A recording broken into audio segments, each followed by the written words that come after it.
Bom dia, Escola de Profetas. Bom dia. Bom dia você aí de casa que nos assiste, que Deus te abençoe. Bom dia, família. Bom dia, meu bem. Bom dia, bem. Bom dia, mãe. Bom dia, escola. Fala nós dois juntos, então.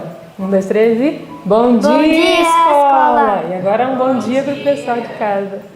Bom dia para você aí de casa. Bom dia para você que está em casa, que Deus te acompanhe nesse dia e te proteja.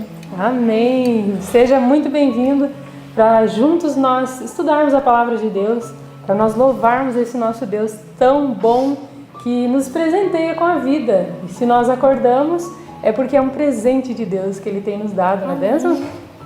Isso aí. Vamos começar então com o pé direito em a oração. Convido você de casa também a se ajoelhar conosco nesse momento. Pai querido, nosso Deus, muito obrigado, Senhor, pela oportunidade de mais um dia crescermos ao Teu lado, de caminharmos junto com o Senhor, estudando a Tua palavra, cantando, orando, pedindo a presença dos anjos na nossa vida. Amém. Que a bênção dos céus esteja sobre todos aqui e sobre todos os que nos assistem também. Nós rogamos essas bênçãos e desde já agradecemos no nome de Jesus. Amém. Amém, Senhor. E agora vamos louvar o nome do nosso Senhor Criador. Vamos cantar um hino. Justificados. 539. Isso aí.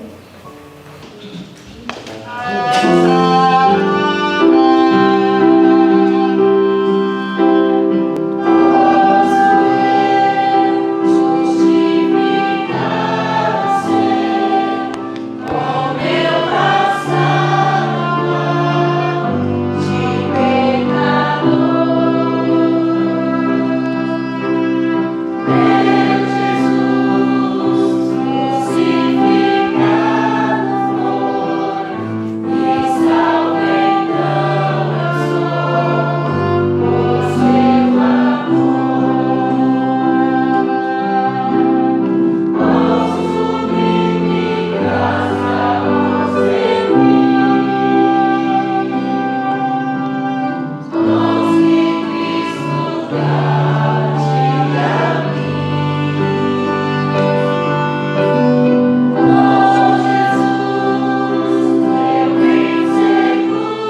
Muito bem, depois de cantarmos esse hino, justificados, agora nós vamos gravar a palavra de Deus no nosso coração.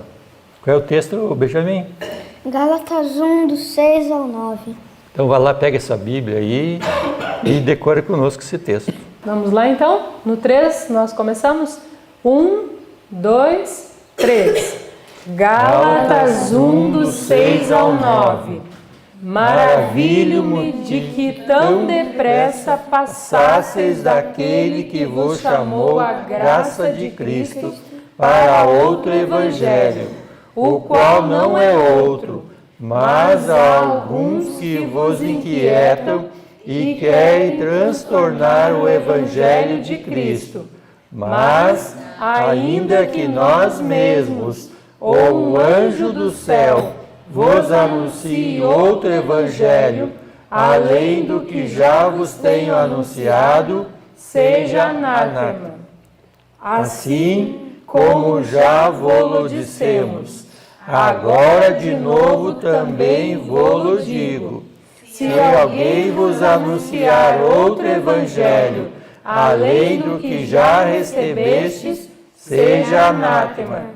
Gálatas 1, do 6 ao 9. Gálatas 1, do 6 ao 9. Maravilho-me de que tão depressa passasseis daquele que vos chamou a graça de Cristo para outro evangelho, o qual não é outro, mas há alguns que vos inquietam e querem transtornar o evangelho de Cristo.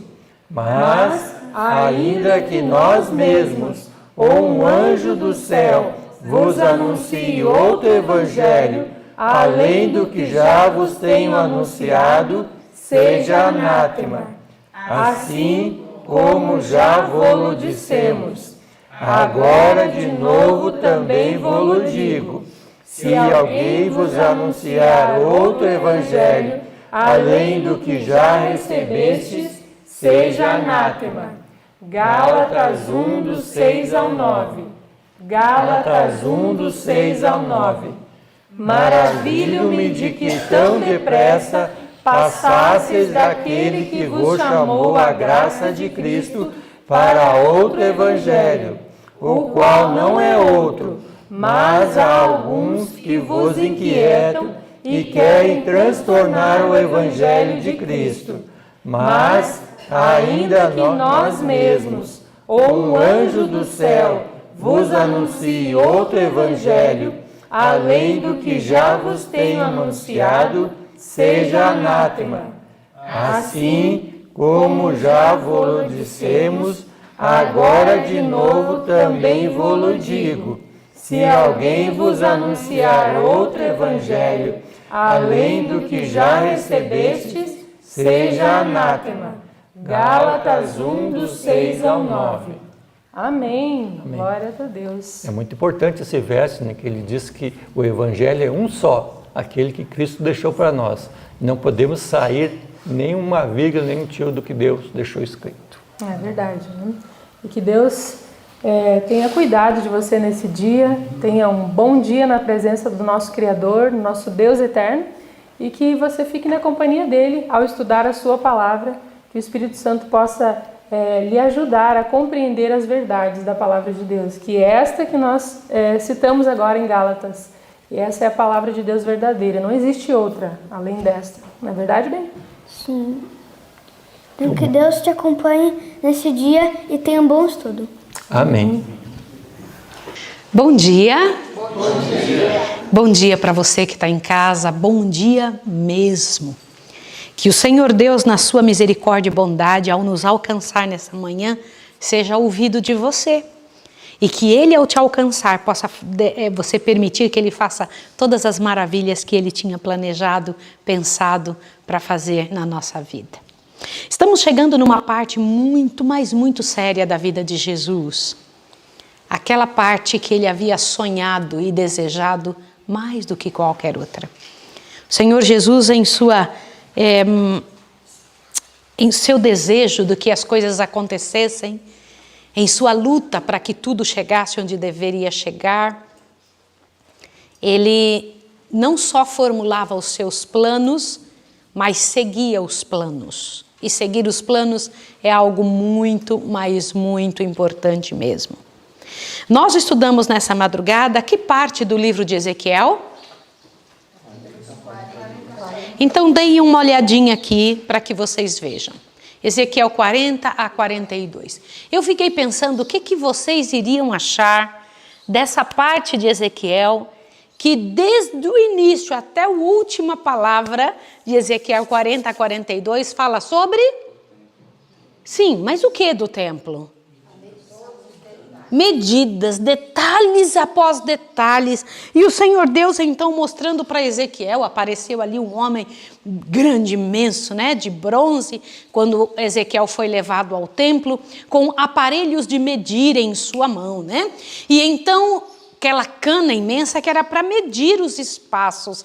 E eu fiquei observando medida após medida, cada pedacinho que foi citado, cada espaço. Você conseguiu imaginar isso?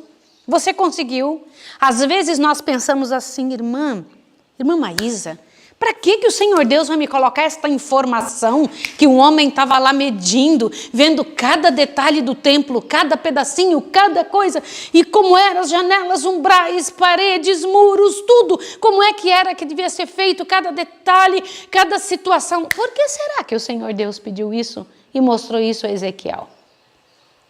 O Senhor Deus estava mostrando a medida do templo, assim como na nossa material de Lucas nessa manhã, o Senhor Deus mostrou a medida de alguém para servir no seu reino. Qual é a medida que o Senhor Deus espera daquilo que é seu? O Senhor Deus é detalhista, Ele é muito detalhista. Ele é cuidadoso em cada pedacinho, em cada detalhe que Ele apresenta. Vocês não pensem que o Senhor Deus leva de qualquer maneira aquilo que lhe sai dos lábios.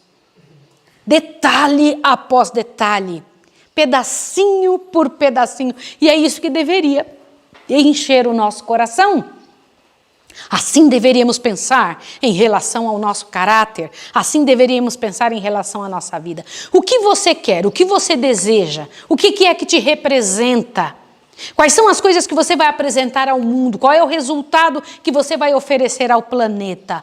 Este é o resultado que Deus apresenta de suas coisas, detalhista, com cada coisa no seu lugar, perfeição completa, não é? Que coisa muito linda que deve ter sido a observar o que o Senhor Deus pediu que Ezequiel observasse e que nesta manhã nos pede para observarmos também. Nós estamos no capítulo 60 do Desejado de Todas as Nações. Falta pouco agora, muito pouco, para terminar o livro Desejado de Todas as Nações, um dos livros mais bonitos da história da Bíblia. E eu queria que você abrisse a Bíblia em Mateus, por favor. Eu sei, nós estamos em Lucas. Mas, por favor, abra sua Bíblia em Mateus, capítulo 20, por favor, e observe a descrição que foi feita do que encontramos em Lucas 18, né? A mesma coisa que você vai ver em Mateus capítulo 20. Por favor, abra você aí em casa a sua Bíblia e acompanhe comigo esta posição. Diz o seguinte a partir do verso 17, o que o Senhor Deus tem ali. Quando estavam para subir a Jerusalém, Ele chamou à parte quem? Os 12. Os 12 discípulos. E enquanto caminhavam, lhes disse: vamos para Jerusalém. Lá, o Filho do Homem será entregue aos principais sacerdotes e aos escribas. Eles o condenarão à morte, o entregarão aos gentios para ser escarnecido, açoitado, crucificado. Mas no terceiro dia ele ressurgirá. Vamos ver esta mesma informação em Marcos 10. Marcos apresenta a mesma informação. Os evangelhos vão apresentando as informações e cada um daqueles que foram escrevendo vão trazendo um detalhezinho que nós não tínhamos observado. Alguns olham a situação e não dão tanta importância a alguns detalhes, outros sim. Veja o detalhe que Marcos observou. Em Marcos 10, verso 32 em diante, nos conta a mesma situação. Diz: estavam a caminho, subindo para Jerusalém, e Jesus o quê? E Jesus ia o que mesmo? Adiante.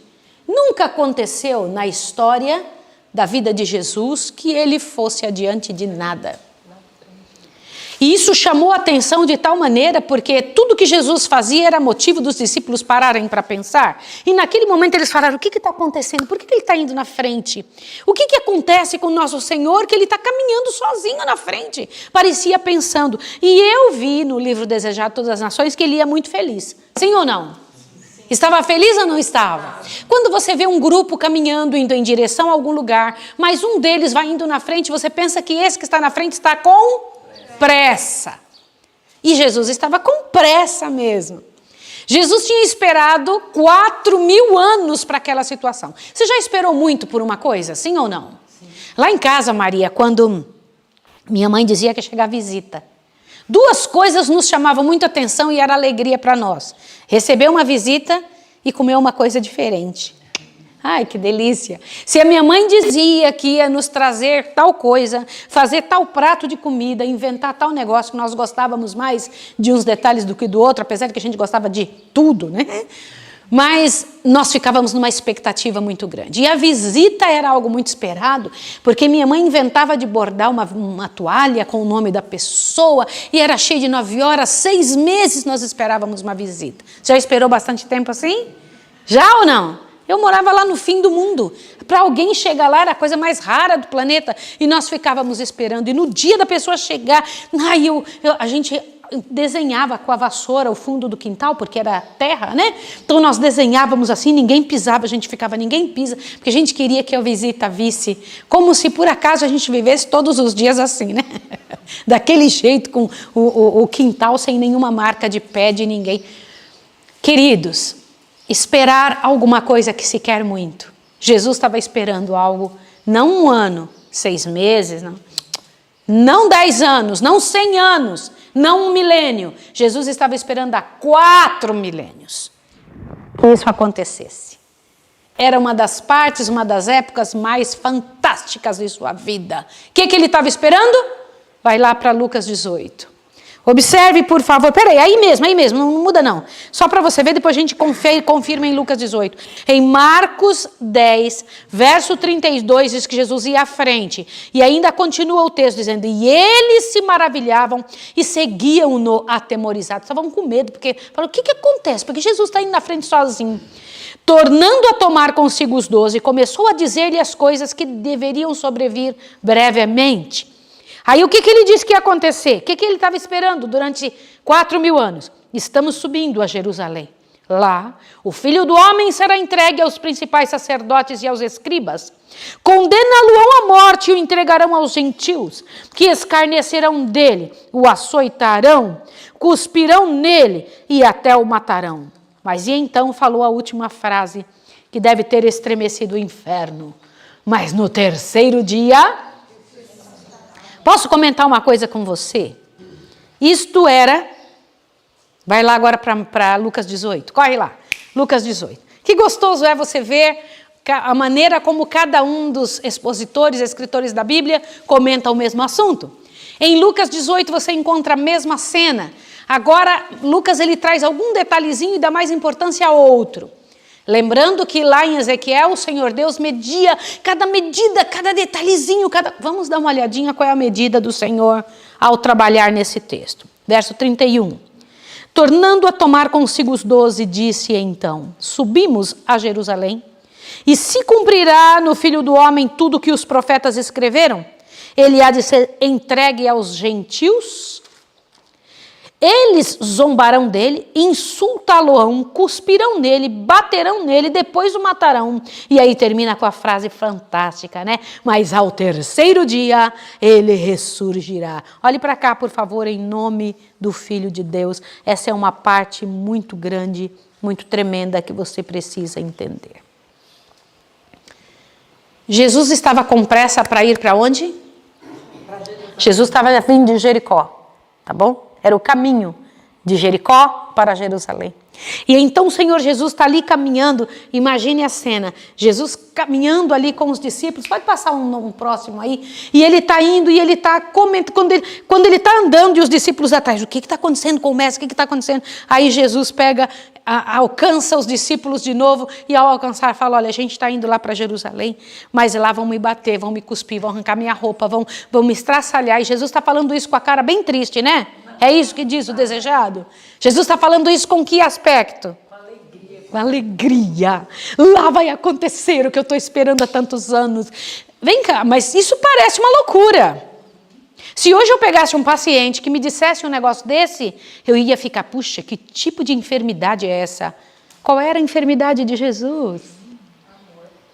O que era que Jesus tinha de sobra que fazia ele correr? Porque a coisa que ele mais queria, que ele mais desejava, que ele ansiou, que ele tinha feito este plano, esta parte do plano antes da criação do mundo. Se você tivesse certeza absoluta que você iria morrer num certo local, você iria lá?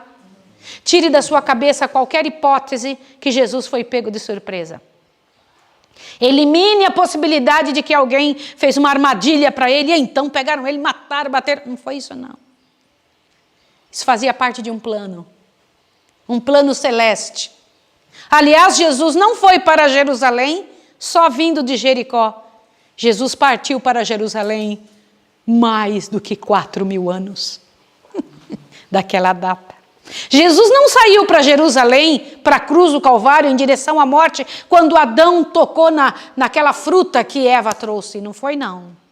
Jesus foi para Jerusalém, olhando, indo em direção daquela cruz, imaginando você sentado num banco da igreja, você em casa, assistindo, lutando, querendo. Ele te imaginava, falava, eu preciso salvar essa pessoa, é a coisa que eu mais quero. Eu não me importo com o que aconteça, eu quero que aconteça, eu quero que vá, eu quero buscar, eu quero salvar. Foi isso que Jesus fez. E quando ele conta isso para os discípulos, ele conta todo feliz, né? Todo feliz, puxa vida, que alegria. Diz que ele tinha a paz perfeita em seu rosto. Meu Deus, eu nunca tive isso. A paz perfeita. Que coisa tremenda. Filhos, o reino de Deus está às portas, né? Está às portas. Mas acontece um negócio interessante após esse momento. O que aconteceu? O que aconteceu, queridos? O discípulo não entende nada. Não entende nada. Os discípulos ficam, vem cá. Primeiro porque quem é que fica feliz se vai morrer? Segundo, que reino é esse? Que ele tinha prometido tantas vezes para nós. Ele tinha dito tantas vezes que se você me seguir, você não vai ter só 1000 vezes lá, você vai ter 100 vezes mais aqui. 100 vezes mais do que um barco é o quê, né? Pensem bem, 100 vezes mais do que ser pescador. Ele ficava pensando que grandioso, que reino é esse que o Senhor estava para instituir, do qual eles estavam fazendo parte e tinham sido chamados para isso. O chamado do Senhor para aqueles homens. Incrível, né? Quando o pessoal se candidata para vir para a escola de profetas. Eu estava fazendo uma entrevista ontem com uma menina, eu disse assim, a maior parte das pessoas, quando chama alguém para um serviço, para um emprego, para mudar de uma cidade para outra, para ir de um lugar para outro, oferece vantagens. Você vai ter vale-refeição, você vai ter tal salário, você vai ter isso e aquilo. Falei, aqui você só vai ter sofrimento. De agora em diante, ninguém vai te reconhecer. Vão te judiar. Você vai enfrentar Satanás toda hora. E ele vai bater no seu rosto e vai judiar a sua vida. Ainda quer? Ela fez com a graça de Deus, né? Eu falei, é só com a graça de Deus mesmo, minha filha. Mas esse é o quinhão. Essa é a lei do novo reino. Essa é a lei do novo reino. Quem aceita esse reino, aceita as condições. Quem aceita esse reino, aceita o que é, que ali tem. Mas algumas pessoas não entendem isso. Acham que seguir a Jesus é ver seus problemas todos resolvidos. É ver todas as coisas sendo ajustadas e acertadas segundo o modelo desse mundo. Porque o modelo desse mundo não é o modelo do céu. Quer ver uma coisa interessante? Lá vem vindo a mãe de quem? Tiago e João. Eita! Lá vem ela correndo como toda boa mãe. Ela estava envolvida em ajudar Jesus, né? Os bens dela, que eram gente pobre, sempre tinha dado para Jesus, porque ela acreditava. Quando você acredita, você investe. Então ela acreditava no reino, sim ou não? Ela acreditava. Aí olha o que acontece. Ela chegou ali para Jesus, falou, Senhor, eu quero te fazer um pedido. Senhor, eu quero fazer um pedido para o Senhor, hein? está chegando a hora do teu reino. Ai, por favor, o que você quer que eu te faça? A mãe respondeu, dize que estes meus 2 filhos se assentem, um à tua direita e outro à tua esquerda, quando vieres, né? Quando estiveres no teu reino. O que significa sentar à direita e à esquerda no reino do mundo? Rápido, pensem, me responda. Que privilégio tremendo! O primeiro privilégio é que o pessoal está vendo que eles eram especiais. Segundo privilégio, quem senta à direita e à esquerda são os mais próximos. João era próximo ou não? São aquelas pessoas que fazem uma diferença tremenda na história de um rei. Quem que senta do lado da direita e da esquerda de um rei? É uma coisa muito interessante, porque quando a gente vê a administração de uma sociedade, seja quem for, tem sempre o presidente, o tesoureiro e o secretário. Sim ou não? Não é? Não é dessa forma? Então, ali, o governo que vem, ele traz os seus representantes bons, as pessoas que são responsáveis por isso. E ela estava pedindo esse cargo. E eu fico imaginando, porque eu sou mãe também, a gente quer o melhor possível para o filho, o melhor que pode existir. Ai, coitada da mãe, não sabia o que estava pedindo.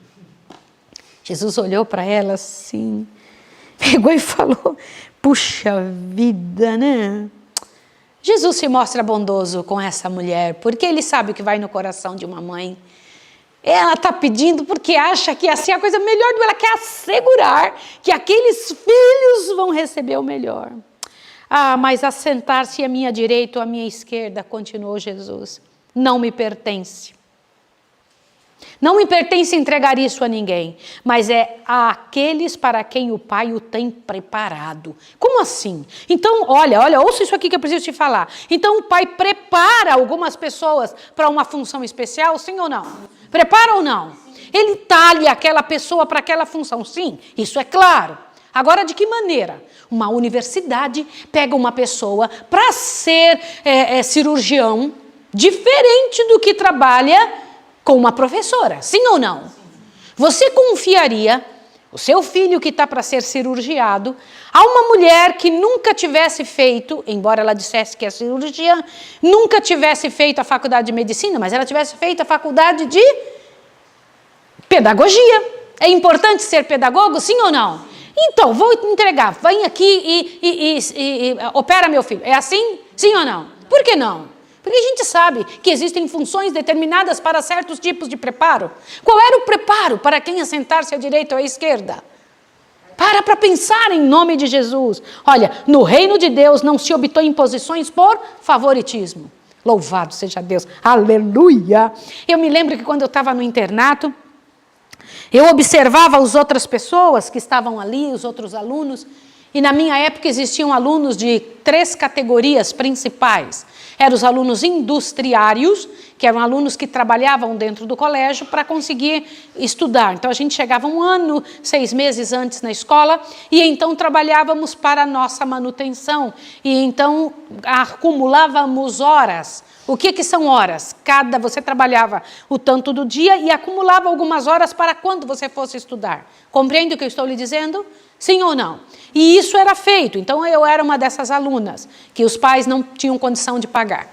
Existia um outro grupo de alunos que pertencia a esta segunda classe de pessoas, que eram chamados os semi-industriários. Os pais pagavam a metade ele trabalhava, tinha as férias livres. Quando que o industriário não tinha férias nem dia algum livre, né? Por quê? Porque ele tinha que trabalhar e acumular horas para o tempo. Os pais do semi-industriário pagavam as suas férias e pagavam metade do seu trabalho. E tinha também os regulares.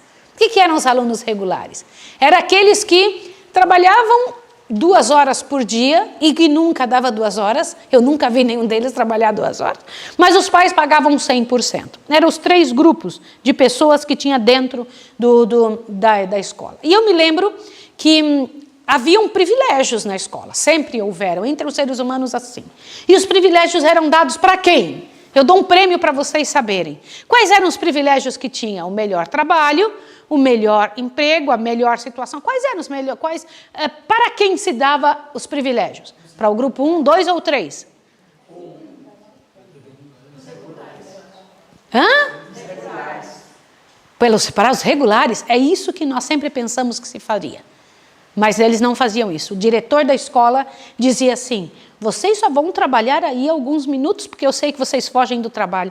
Então o trabalho mais difícil vai ficar na mão de vocês. Eu nunca mais pude me esquecer disso. E eu ficava olhando e falava: nossa, que coisa, né? Que tremendo essa posição do professor Early Pazinato Linhares, que era o diretor do colégio onde eu estudei.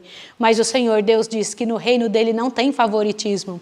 Tinha um menino lá que era dono, o pai dele era dono da Transbrasil, uma empresa aérea.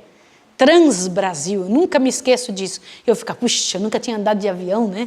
Andar de avião deve ser tão... Empresa aérea, não é não? E eu me lembro que eu vi esse menino com uma enxada na mão, puxando ali o mato de tudo que era canto. Eu falava, olha só, não, favoritismo não, né? Não são alcançadas nem recebidas por uma concessão arbitrária. São resultado do quê? Do caráter. O trono e a coroa são os penhores de uma condição atingida, são os testemunhos da vitória sobre o próprio eu, por meio de nosso Senhor. Ai, gente, isso é uma coisa tremenda, tremenda, tremenda. Então, para estar à direita ou à esquerda, para fazer parte do reino, são detalhes do caráter. E eu queria que agora, você que está me ouvindo, pensasse no seu caráter.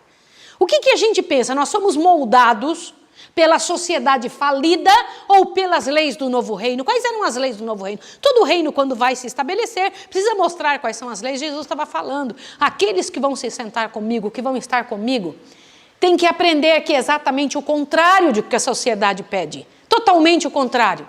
Entre vocês, o maior é o que manda. No meu reino, o maior é o que serve. Nossa, diametralmente contrário. Sim ou não? Aqui no mundo, o mais bonito é o que é o lindão por fora. Você não vê o tamanho das unhas que o pessoal coloca hoje? Seios postiços, bumbum postiço, cabelo postiço, dente postiço, cílio postiço, tudo postiço. Sim ou não? Sim, mas não consegue colocar lá dentro nada postiço. O reino de Deus, o que é mais bonito é o que está por dentro, não por fora. Não é só por fora. Por fora tem que estar bonito também, porque o de dentro tem que aformosear o que está por fora. Não é grandioso? Sim ou não? Isso é muito grande. E isso foi o que Jesus estava dizendo. Eu vou falar uma coisa para vocês. No meu reino, não é como vocês veem.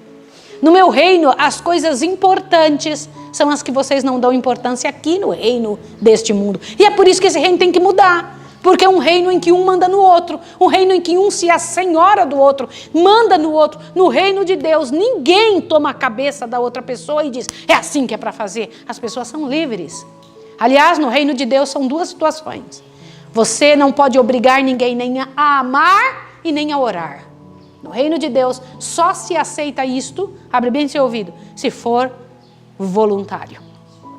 Isso é grandão. Grandão. Por que Jesus está dizendo isso? Em questões de consciência, a alma deve ser deixada livre. Ninguém deve controlar o espírito do outro, julgar por outro ou prescrever-lhe o dever. Deus dá a toda a alma liberdade de pensar e seguir suas próprias convicções. Cada um de nós dará conta de si mesmo a Deus. Ninguém tem o direito de imergir na individualidade um do outro. Em tudo quanto envolve princípios, cada um esteja inteiramente seguro em seu próprio ânimo. No reino de Cristo não há nenhuma orgulhosa opressão, nenhuma obrigatoriedade de costumes. Os anjos do céu não vêm à terra para mandar e exigir homenagem, mas como mensageiros da misericórdia, a fim de cooperar com os homens e erguer a humanidade. Olha para cá agora, nós precisamos terminar isso aqui com chave de ouro. Enche teu coração agora no que você vai ouvir. Presta atenção. Quando a mãe dos meninos, dos dois, tinham pedido isso, os outros ficaram bem bravos. Que pedido é esse? Que coisa feia. Mas eles mesmos estavam? Eles queriam para eles essa posição. Cara de pau, foi pedir primeiro, Foi lá, né? Pedir primeiro. Que coisa feia. Estavam de novo envolvidos no sentido de quem é o maior. Quem que é o maior? Quem que é o maior? Quem que é o maior? Que coisa terrível. Jesus falou, não é dessa forma. Não é dessa forma. Exatamente, cada um deles buscava para si mesmos aquilo que estavam condenando externamente. Qual era a medida do coração desses discípulos? Se precisasse pegar uma cana para medir, que medida daria dentro do reino de Deus? Entrariam lá? Entrariam? Que pena, irmãos. Mas o desejo do Senhor para a sua igreja, para seu povo, para aqueles que lhe pertencem, é aquilo que termina o desejado de todas as nações, mostrando, e aquilo que aconteceu com a igreja primitiva, quando o Espírito de Deus desceu sobre ela. O que é? Vamos ver? Os princípios e as próprias palavras do ensino do Salvador permaneceram em sua divina beleza na memória do discípulo amado. Até seus últimos dias, a preocupação do testemunho do apóstolo às igrejas era: esta é a mensagem que ouvistes desde o princípio, que nos amemos uns aos outros. Conhecemos a caridade nisto, que ele deu a sua vida por nós e nós devemos dar a vida pelos irmãos. Olha a medida que agora João demonstra, a medida, avante. Era esse o princípio que dominava a igreja primitiva. Depois do derramamento do Espírito Santo, era o coração e a alma dos que criam. E ninguém dizia que coisa alguma que possuía era sua própria. Nem havia entre eles necessitado algum, e os apóstolos davam, com grande poder, testemunho da ressurreição de Jesus Cristo. E em todos eles havia abundante graça. Bendito seja o teu nome, Senhor. É isso, vem cá, Rebequinha, vem cá. É isso que eu espero para a nossa vida. É isso que Deus espera para a sua vida, para a sua história, diante do trabalho, daquilo que o Senhor Deus quer que aconteça, do trabalho dele, da situação que ele espera que aconteça no coração dos seus filhos. Essa é a medida que o Deus eterno espera que aconteça. Que nosso coração esteja limpinho, que nós não venhamos pensar nas leis deste reino falido deste mundo, mas sim nas leis do novo reino, Senhor, onde o Senhor nos ensina a lidar, trabalhar, lutar pelas outras pessoas, e que cada um considere o outro superior a si mesmo, que nós venhamos repartir os bens que o Senhor tem nos confiado, que nós venhamos, Pai de amor, lutar pelas pessoas da maneira como o Senhor tem lutado por nós. Abençoa essa pessoa que está em casa, tenha misericórdia, Senhor Deus, de nossa história, curta história, falta pouco tempo para Jesus voltar. Em nome de Jesus, nos abençoe. Amém, Senhor. Amém. Um abraço.